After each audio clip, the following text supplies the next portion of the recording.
मुझे विश्वास है आप सूर्य को अर्घ देना प्रारंभ करिए। अपने शरीर से, मस्तिष्क से तांबे का पात्र 8 इंच की दूरी पर रखकर सूर्य नारायण को उस जल में से देखो, जो जल नीचे आप सूर्य को चढ़ा रहे हो, उस जल में से देखते हुए सूर्य को अर्घ देना प्रारंभ करिए। और धीरे धीरे, अगर बीमारी है तो बिल्कुल स्लो एकदम धीरे धीरे उस पानी को छोड़िए। और पानी को छोड़ने के बाद आप बाबा का केवल सूर्य की आराधना, सूर्य को जल देना प्रारंभ कर दीजिए। 15 से 20 दिन कर देखो, धीरे धीरे शुगर और बीपी लेवल में आना प्रारंभ हो जाएगी। अर्घ तो दो, 15 दिन, 20 दिन, 1 महीना, 2 महीना, तुम्हें लगे किसी और वाला हमारा झूठ बोल रहा है, मत देना, तुम्हारे हाथ में ही तो लोटा है पानी का, क्यों भटकना। कई लोग कह देते हैं हमने पशुपति व्रत करा, भगवान हमारी नहीं सुन रहा, हम रोज 1 लोटा जल चढ़ाने जाते हैं, भगवान हमारी नहीं क्यों नहीं सुन रहा? उसका कारण है तुम्हारा 1 लोटा पूरा नहीं चढ़ रहा है, तुम आधा अधूरा चढ़ा कर आ रही हो। मतलब तुम अभी भी नहीं जानी हो कि शंकर के अंदर ही पार्वती है, शिव के भीतर ही गणेश है, शिव के भीतर ही कार्तिकेय हैं, शिव के भीतर ही 33 कोटि देवता हैं, शिव के भीतर ही नारायण है, शिव के भीतर ही राम है, शिव के भीतर ही कृष्ण है, शिव के भीतर ही शक्ति है, शिव के भीतर ही सारे देवता विराजमान हैं। शंकर को जिसने भज लिया, सारे देव अपने आप भजे जाते हैं। शिव को जिसने जान लिया, वो सबको जान जाता है। शिव को गुरुजी हम रोज मंदिर जाते हैं, हम 1 लोटा जल चढ़ाते हैं। हाँ, हम मानते हैं कि तुम 1 लोटा जल चढ़ाती होगी, पर हम ये नहीं मानते कि तुम पूरा चढ़ाती होगी। शिव जी को पूर्ण विश्वास चाहिए। शंकर भगवान को आधा चावल का दाना नहीं चढ़ता, आखा चावल का दाना चढ़ता है, जिसको अक्षत कहा जाता है। चावल को चावल कहा जाता है, पकने के बाद भात कहा जाता है, पर जब हम पूर्ण 1 चावल का दाना यदि शिव जी को समर्पित करते हैं तो उसको अक्षत पूर्ण कहा जाता है। अक्षत पूर्ण।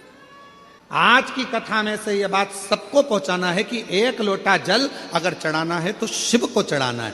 पार्वती मैया बैठी है मंदिर के अंदर, आपको उनको नहीं चढ़ाना। गणेश जी बैठे हैं मंदिर के अंदर, आपको उनको नहीं चढ़ाना। कार्तिकेय बैठे हैं मंदिर के अंदर, आपको उनको नहीं चढ़ाना। आपको तो केवल शिवलिंग पर जल चढ़ाओ, सारे देवताओं को अपने आप प्राप्त हो जाए। अब हम क्या कर रहे हैं? इधर भी चढ़ाने जा रहे हैं, उधर भी चढ़ाने जा रहे हैं, उधर भी चढ़ाने जा रहे हैं। वही 1 लोटा जल है, यहां से चालू हुए, सारे मोहल्ले में चढ़ा दिया, फिर शिव जी के पास चढ़ा दिया। स्वीकृत नहीं। ये सुंदर बात है महाराज।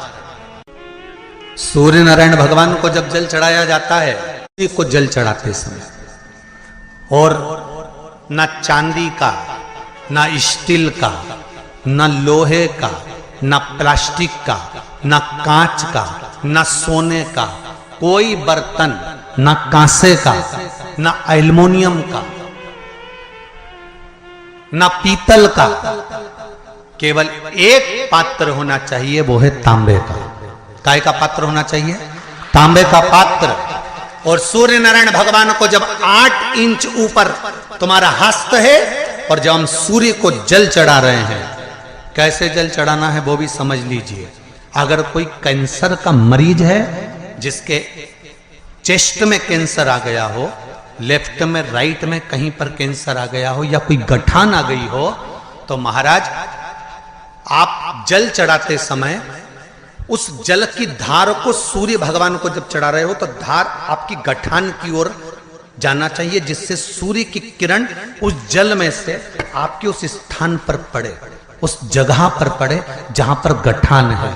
महाराज आप लगातार जल तो चढ़ाना चालू करो, अच्छे डॉक्टर फेल हो जाएंगे और कह देंगे गठान ठीक हो गई।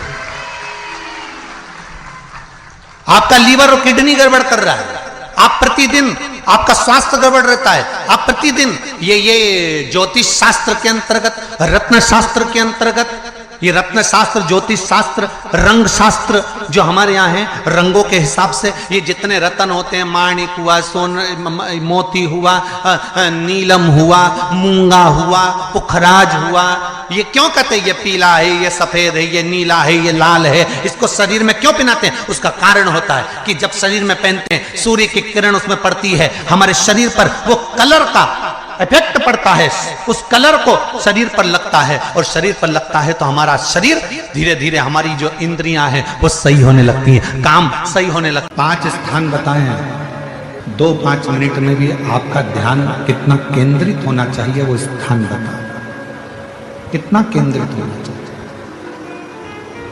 पहला, जिस समय पर तुम्हें समय मिले, तुमको लगे कि अब मेरे को भगवान को दीप लगाना, दिया लगाना, 5 स्थान पर तुम्हारे ध्यान की केंद्रता होना चाहिए। पहले नंबर पर दीप लगाते समय, जिस समय पर भगवान को आप लोग दीपक लगाते हैं, दिया लगाते हैं, किसी से चर्चा मत करो, फालतू की कोई बात नहीं होना चाहिए। दीप लगाता मतलब ज्योति को उत्पन्न करना, और ज्योति को उत्पन्न करना मतलब ज्योतिर्लिंग को प्रकट करना।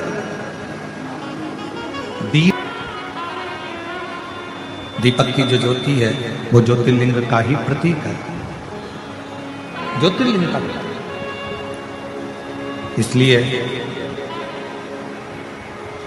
दीपक लगाते समय व्यर्थ की किसी से बात ना करी जाए।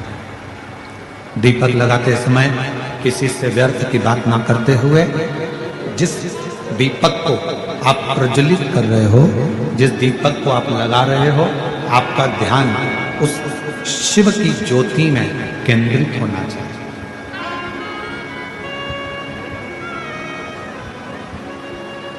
भगवान शंकर की ज्योति में आपका ध्यान केंद्रित, और शिव की ज्योति में जब आपका ध्यान केंद्रित होगा, भगवान शंकर की ज्योति में जब आपका ध्यान केंद्रित होगा, तब आप स्वयं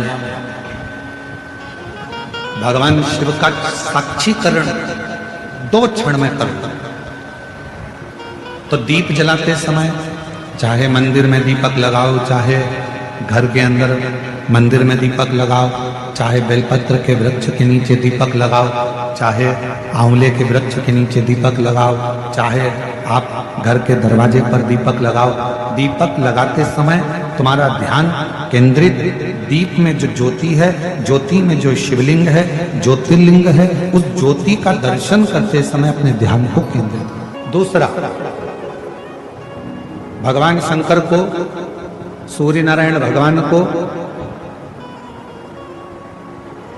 तुलसा महारानी को, बेलपत्र को, आंवले के वृक्ष को, पीपल के वृक्ष को, बट वृक्ष को, शमी वृक्ष को जब आप जल चढ़ाएं, तो जल चढ़ाते समय भी व्यर्थ की बातें ना करते हुए, जल चढ़ाते समय जल की जो धार है उस धार पर अपना ध्यान केंद्रित होना चाहिए। उस प्रेशर बढ़ाओ, प्रेशर, उस धार पर आपका जल की जो धार हो, उस धार पर आपका ध्यान केंद्रित हो। दीपक की ज्योति पर आपका ध्यान केंद्रित हो, जल की धार पर आपका ध्यान केंद्रित हो। तीसरे नंबर पर कहा गया, तीसरा स्थान जो कहा गया, जब भगवान शंकर के मंदिर में, देवता के मंदिर में, देवालय में, शिवालय में जब आप भगवान को प्रणाम करने के लिए, नमन करने के लिए नीचे झुके हो, उस समय पर आपका ध्यान भगवान के चरणारविंद में केंद्रित होना चाहिए। ये तीसरे नंबर का स्थान है। ज्योति, ज्योति, जलधार, चरणारविंद को नमन करना तीसरा। और चौथा स्थान बताया, नंदी के पास जब आप बैठो, हमने पहले भी कथा में कहा, जब कोई बहुत ज्यादा, बहुत बड़ा कोई तकलीफ, कोई कष्ट, कोई दुख, कोई परेशानी आपकी जिंदगी में यदि आ गई हो, तो नंदी के पास शंकर जी को जल चढ़ाने के बाद 2 मिनट, 2 क्षण, 1 मिनट, 5 मिनट, जितना मिल जाए, आधा मिनट, 1 सेकंड नंदी के पास बैठना चाहिए। नंदी के, और कौन सा स्थान बताया, तो कहा नंदी का जो पांव आगे का एक चरण नंदी का उठा हुआ रहता है। दर्शन करें आप लोगों ने, किस किसने करें जरा हाथ उठाओ, करें सब लोगों ने। नंदी का आगे का एक पांव उठा हुआ होता है। तो नंदी, जब तुम कोई विषम परिस्थिति में हो, बहुत टेंशन में हो, बहुत तकलीफ में हो, बहुत कष्ट में हो, और बहुत ज़्यादा कोई डिप्रेशन में हो, कोई चिंता में हो, कोई बात अगर तकलीफ की है, तो नंदी का जो पांव उठा हुआ रहता है, उस पांव के पास में थोड़ी देर, नंदी के साइड में थोड़ी देर, 1 सेकंड, आधा सेकंड, आधा मिनट, 1 मिनट, 2 मिनट, 5 मिनट, जितना आप बैठो और थोड़ी देर बैठकर बाबा की ओर ध्यान को केंद्रित करो और अपने मन की बात कह दो। वो चौथा स्थान बताया मन को केंद्रित करने।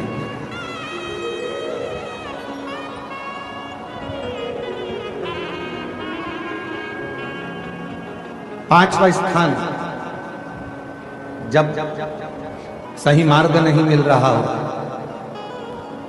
कोई सही रास्ता नहीं प्राप्त हो रहा हो, सही मार्ग नहीं मिल रहा हो, तो पांचवा स्थान, यदि मेरे महादेव के शिवलिंग के ऊपर जलाधारी लगी हो, तो मंदिर में गए, शिवालय में गए और भगवान शंकर के शिवलिंग के ऊपर यदि जलाधारी लगी हो, तो जब आप भगवान शंकर के मंदिर से बाहर निकल रहे हो, तो बाहर निकलते समय अगर आपको दरवाजे पर खड़े होकर जलाधारी का यदि दर्शन हो जाए, तो 2 क्षण के लिए उसका दर्शन भी केंद्रित कर सकते हो। ये 5 स्थान ऐसे हैं जिन स्थान पर अपने भगवान के चरणारविंद को, भगवान के दर्शन को केंद्रित किया है।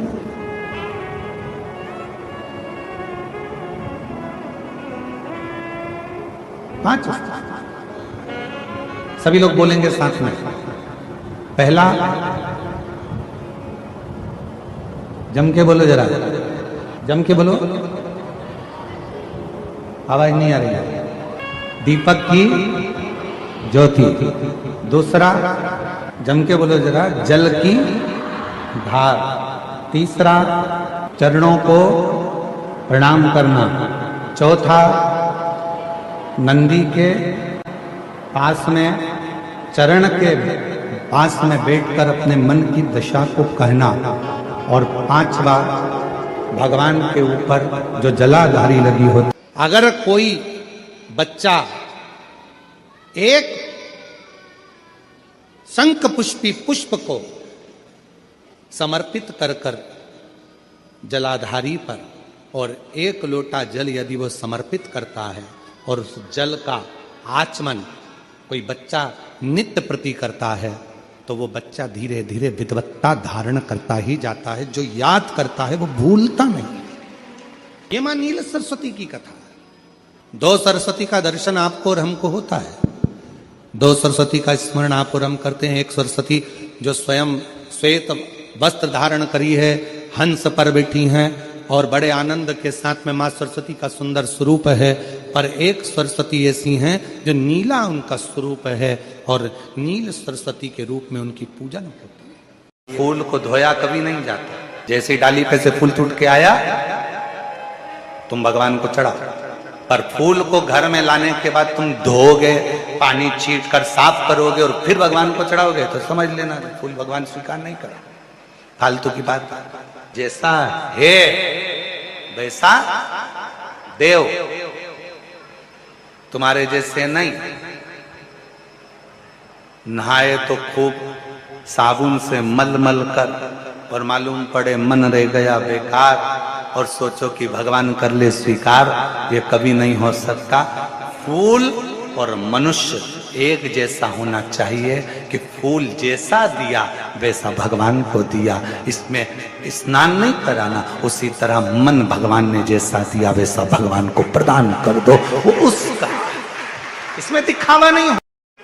कई लोग कहते हैं गुरुजी हम घर से पानी भर के लेके जाते हैं। अब किसी ने कहा गुरुजी घर से पानी लेकर जाते हैं, मटके का पानी है, नल कभी कभी नहीं आता, कभी कभी लाइट नहीं रहती तो बोरिंग से नहीं भराता, हमारे घर में रखा हुआ पानी तो बासी हो गया।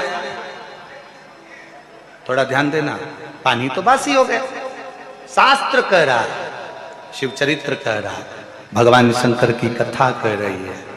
वायु, अग्नि, जल, पृथ्वी आकाश कभी बासी नहीं होता, वो हमेशा ताजा की ताजा ही रहता है। परिवार को छोड़ने की जरूरत पड़ती है, शिव भक्ति में ना व्यापार छोड़ने की जरूरत पड़ती है, शिव भक्ति में ना घर छोड़ने की जरूरत पड़ती है, शिव भक्ति में ना अपना कुटुंब, ना परिवार, ना घर, कुछ भी छोड़ने की जरूरत नहीं पड़ती है। शिव भक्ति में तो केवल अविश्वास को छोड़ दो और विश्वास को पकड़कर तुम अपने कर्म में लगे लगे भगवान का भजन करो, शिव की प्राप्ति हो जाती। कभी कोई परिक्रमा, कभी भी कोई परिक्रमा खाली हाथ कभी मत करो, कभी। तुलसी जी की परिक्रमा कर रहे हो, हाथ में भले जल का पात्र रख लो। किसी वृक्ष की परिक्रमा कर रहे हो, अपने हाथ में कोई दाना रख लो।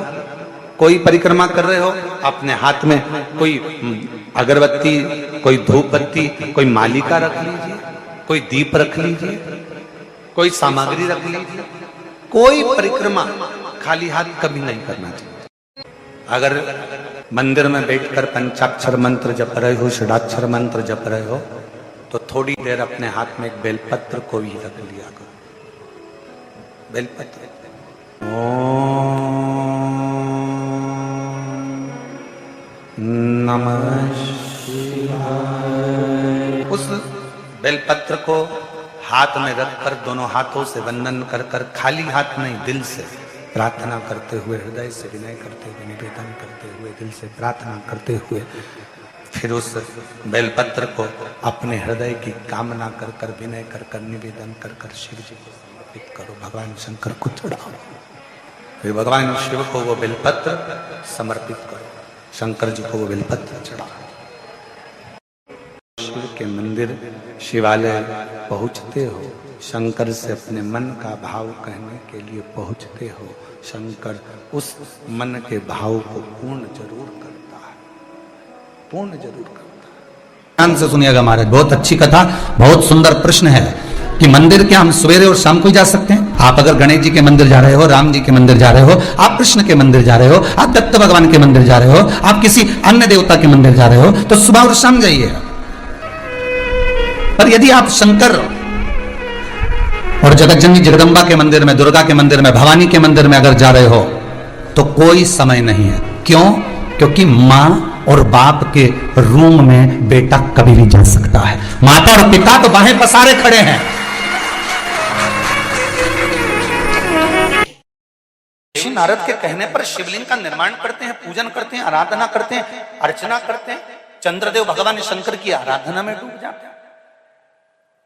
और आराधना करते करते करते करते करते भगवान शंकर प्रकट नहीं हुए, तब चंद्र और दुबले होते चले गए, और दुर्बल होते चले गए। शरीर चंद्रदेव का टेढ़ा होने लगा, क्योंकि केवल हड्डी का कंकाल चंद्रदेव का रह गया। मांस काया टपक टपक कर गिरती रही, और चंद्रदेव की काया जब और शिथिल होती गई, एकदम दुर्बल होते चले गए। सारे पूरे महीने में चंद्र की स्थिति देखना और शुक्ल पक्ष के द्वितीया तिथि के चंद्र की स्थिति देखना। शुक्ल पक्ष का द्वितीया का जो चंद्रमा होता है वो एकदम पतला, कमजोर और वक्रीय सा होता है। किस किस ने करें दर्शन? करें आप लोगों ने दूज के चंद्रमा के? एकदम पतला, कमजोर, दुर्बल, वक्रीय सा नजर आता है। तब चंद्रदेव को देखा भगवान शंकर ने और लगा कि अब इसके प्राण रहने वाले नहीं। तब भगवान शंकर दौड़कर उस शिवलिंग में से प्रकट हो जाते हैं, चंद्र की काया ठीक कर देते हैं। तो चंद्र कहता है आप कृपा करो। भगवान ने उसी चंद्र को, द्वितीया के चंद्र को अपने मस्तक पर धारण कर लिया, और द्वितीया के चंद्र को मस्तक पर धारण कर कर भगवान शंकर ने कह दिया कि सुनो चंद्रदेव, आज शुक्ल पक्ष की द्वितीया तिथि है, जिस दिन मैंने आपको अपने मस्तक पर धारण करा है। जो भी शुक्ल पक्ष की द्वितीया तिथि को चंद्र का दर्शन करेगा उसकी जिंदगी में कभी रोग से वो ग्रसित नहीं होगा। हम पहले भी कथा में कहे, आज फिर कहते हैं, जिसकी लीवर, किडनी, जिसकी काया बेकार हो रही हो, चमड़ी सफेद पड़ रही हो, काले काले छट्टे पड़ रहे हो, सोराइसिस जैसी बीमारी हो गई हो, कैंसर जैसा रोग हो गया हो, बड़े से बड़ा रोग, अगर किडनी, लीवर कितना भी बेकार से बेकार हो गया, डैमेज से डैमेज हो गया, उसको शुक्ल पक्ष के द्वितीया चंद्रमा का दर्शन करना चाहिए। और शुक्ल पक्ष के द्वितीया चंद्रमा का दर्शन कर कर प्रदोष काल के समय पर, कौन सा काल? शाम के समय। प्रदोष काल मालूम है सबको? सूर्य जब डूबता है उसके 45 मिनट पहले से सूर्य डूब जाए उसके 45 मिनट बाद प्रदोष काल का क्रम। चंद्रदेव का दर्शन कर कर कच्चे दूध का छींटा, सफेद पुष्प चंद्र को समर्पित करो, सफेद चंदन का छींटा चंद्रदेव को दीजिए।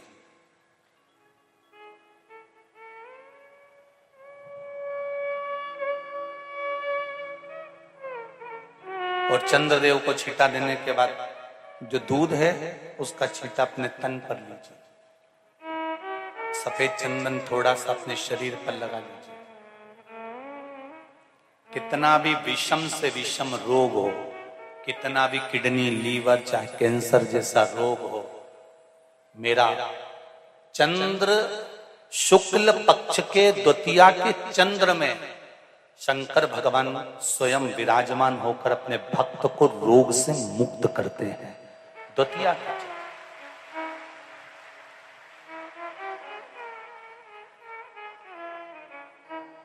जम के बोलो, कौन सी तिथि है?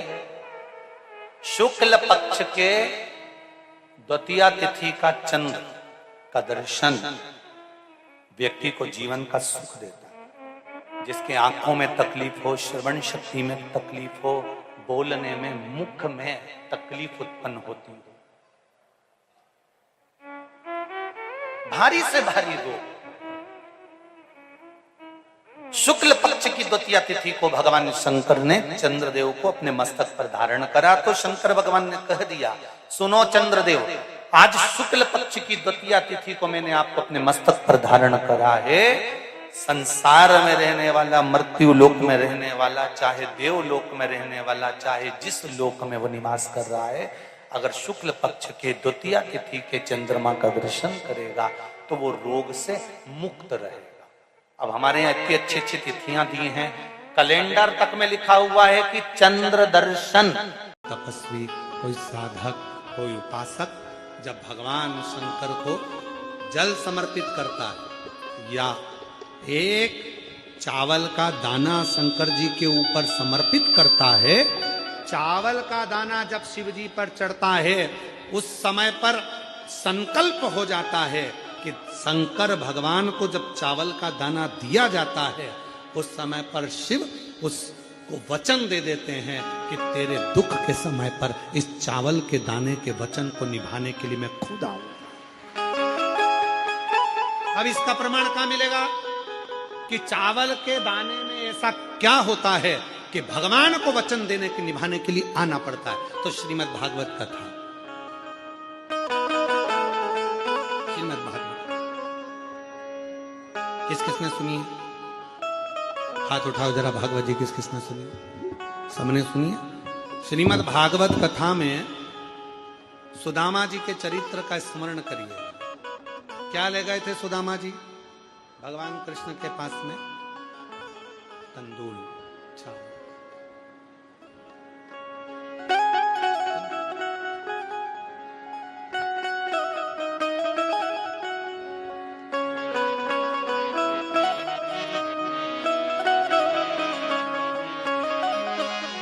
लगाया गले से सुदामा को,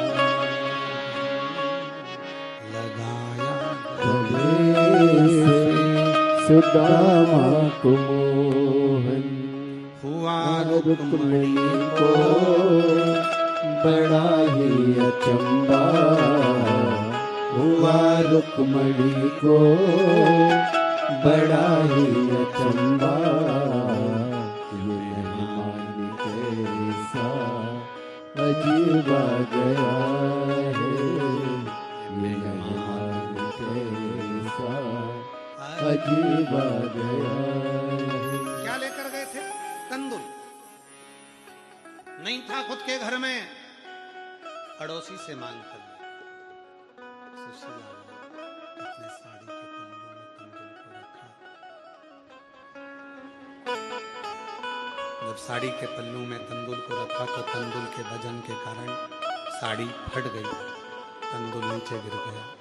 सुशीला ने साड़ी के 4 भाग कर लिए और तंदुल को बटोर कर उसमें रख लिया।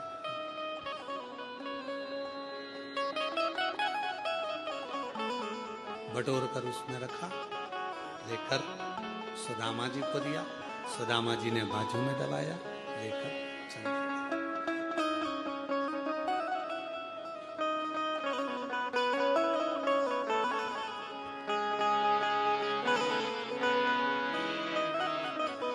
चरण पखारे भगवान कृष्ण।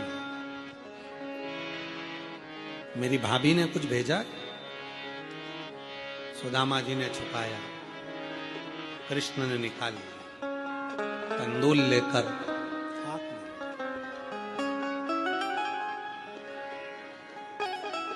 तीन लोक का राज्य सुदामा जी को दे दिया।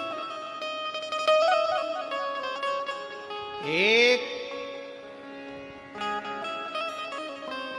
केवल एक चावल का दाना जब शंकर भगवान को चढ़ता है तो 3 वचन शिव जी दे देते हैं। 3 वचन। एक चावल के दाने पर, एक बेलपत्र पर, एक पत्र पर।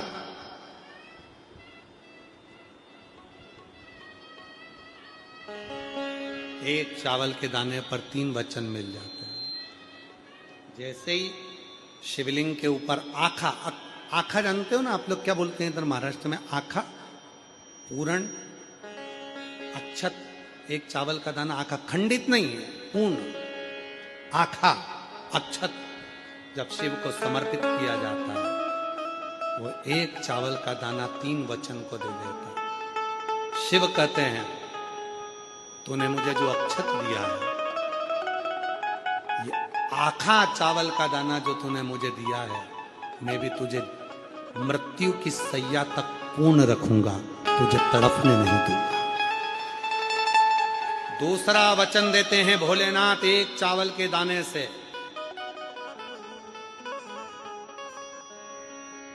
दुनिया में केवल एक अन्न है, चावल, जो कभी वापिस चावल से पैदा नहीं होता। गेहूं गेहूं से पैदा होगा, चना चने से पैदा होगा, सोयाबीन सोयाबीन से पैदा होगा, पर केवल एक चावल ऐसा होता है जो चावल से चावल पैदा नहीं होता, उसका रोप लगाना पड़ता है और रोप से वो धान पैदा होती है। तो ये वापिस जन्म नहीं ले सकता, ये पूर्ण हो गया। तो शिव जी दूसरा वचन देते हैं, जिसने मेरे शिवलिंग पर अक्षत चढ़ाया है उसका दूसरा जन्म नहीं होता, वो पूर्ण हो जाता है। तो मेरा तीसरा वचन एक चावल के दाने से शिव देते हैं। एक चावल, तूने मुझे अक्षत दिया, तूने मुझे अक्षत दिया, शंभु शंभु शंभु, तूने मुझे अक्षत दिया। और ये अक्षत जो तूने मुझको दिया है, अक्षत का मतलब होता है कभी क्षय ना हो, समाप्त ना हो। तूने मुझे अक्षत दिया है, तेरे घर का वैभव और तेरे घर का धन कभी समाप्त नहीं होगा, वो पूर्ण ही बना रहेगा। एक चावल का दाना 3 वचन शिव से ले लेता है, 3 वचन।